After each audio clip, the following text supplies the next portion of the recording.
Well, it has been a very eventful week for Riot, their products, the people surrounding it, as well as Riot. But before we get into the fun things, including stuff like data mining the new champion, this time we also have to talk about a very serious topic. I'll be honest, all of this is way above me, so let's really quickly brush through all the awful things that happened. So yes, funnily enough, even though days ago we talked about the big drama that happened around the Arcane merge, where U2's released a new merge drop and they celebrated it by murdering Mel. Now, even though that one was meant as a joke, it turns out there has been a little bit of a civil war between the fans of Mel and Jace and Victor. Hence why they likely wanted to play into the joke of Victor getting rid of Mel. They just didn't do it in the best way possible. But unfortunately, that's not the only piece of drama that happened around the Arcane community. Forgive me if I don't show any footage on screen or anything at all. But only days after that drama,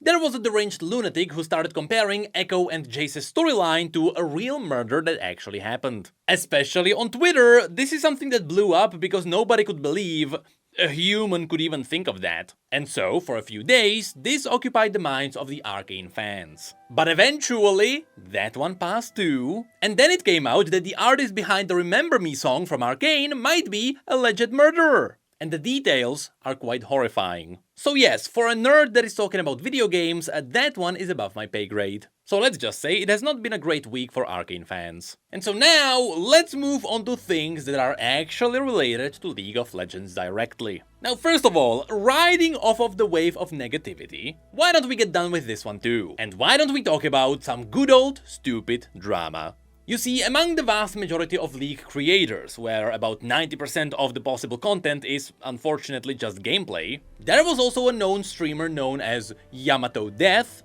who is not the same person as the other Yamato. Some of you may know him for some good plays, some of you may know him for his drama during the Hardcore Classic WoW, some of you may know him for stealing my Staff of Jordan. I am the guy that Yamato stole the Staff of Jordan from. But none of that is important right now. Well, it turns out that after dealing with motivation to just keep being a content creator, which is a real problem we all have, burnout can make your life hell. And so it is natural that you might step away. What is not natural is to start your own cryptocurrency, pump it and rug pull all the people who put their trust in you throughout your career. That's right, Yamato is seemingly done with League, and to make the most out of it, he pulled off a cryptocurrency scam. Again, what a great week for League of Legends. But thankfully there is also a lot of cool, good stuff that is also interesting. And as is usually the case, all of this comes out of data mining. And it all started at the beginning of this month. You see, right after the Arcana skins dropped, which also included the new old Victor. 2XKO also soft launched, it seems like the game is doing well, and being the mad scientist he is, Skin Spotlights already managed to data mine the planned pass for the game. The image that was found shows us that Illaoi, Yasuo and Braum are getting the RPG skins. This is the D&D skin line you may know from League. But apparently Teemo is also getting one,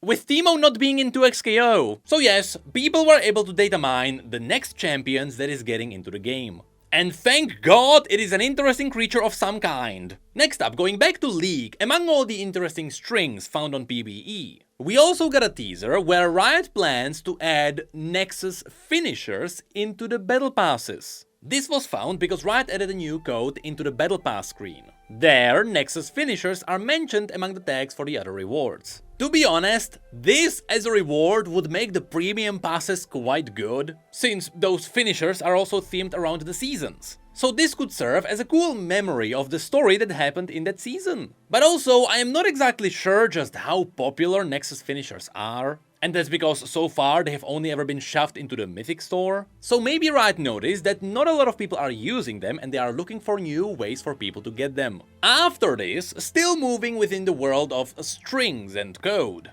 Skin Spotlights also found that Riot is experimenting with a new feature, which was later directly confirmed on Riot's side. Essentially, Riot added in a new tooltip that says that you can't ban a champion that someone else is hovering. I love how the variable is called ban intent, blocked sniping teammate. So who knows, maybe this is implemented as the entire movement for anti-streamer sniping. And yes, it was confirmed that Riot will start experimenting with this around the patch 15.20 on some servers. And who knows, maybe this feature will make League of Legends at least a little bit less toxic. At least a little bit. Next up, Skin Spotlines also found the setup for the Breakout True Damage Echo to return to the Sanctum. Hey, it is the Sanctum, do with that information what you will. And that takes us to the biggest data mine of this push. Because in the latest PBE, people also found the new Worlds capsule, which looks like one of those Worlds merge boxes. In fact, I got one of those from last year. It's pretty cool.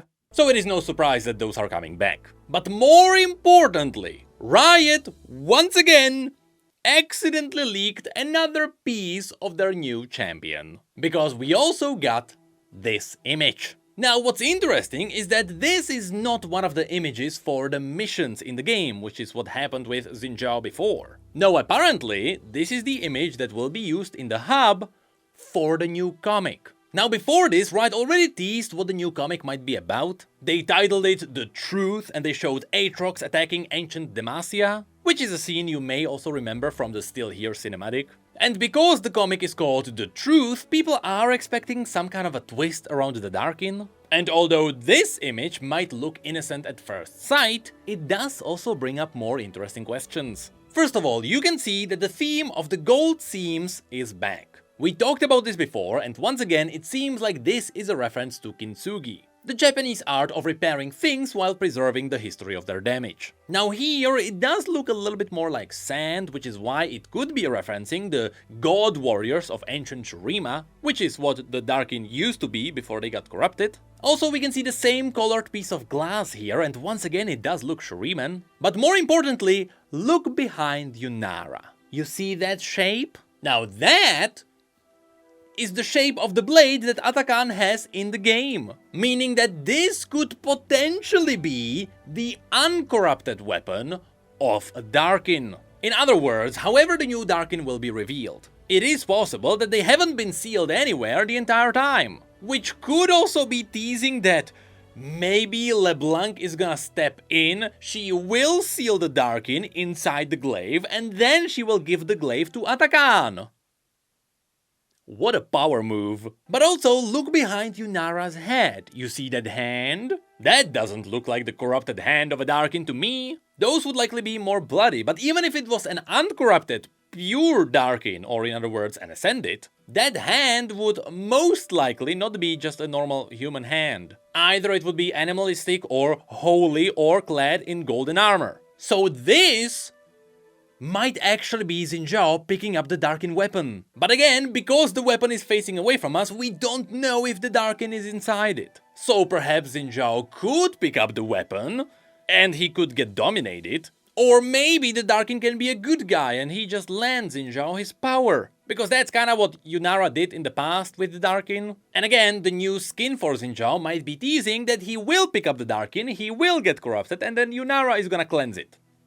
So who knows what's gonna happen? The thing is, throughout the history of the Darkin in general, no one has ever played by the rules. And every time a Darkin promised to help someone else, there was usually a dark betrayal behind it. At this point we know about like 4 different Darkin who are known for stabbing each other in the back. And so, rest assured that the Darkin is coming. Riot keeps accidentally leaking it. But how is Xin Zhao connected to all of that? We still don't know. And that is it for this week's news. It seems like all the new stories and all the new content is starting to line up with the beginning of the next season. Because that is gonna be a high point, because it's gonna line up with Worlds. Also, around November is when Riot usually dishes out cool reveals. And let me tell you, we definitely need it. Because I'd like to get as far as possible from the news from the beginning of this video.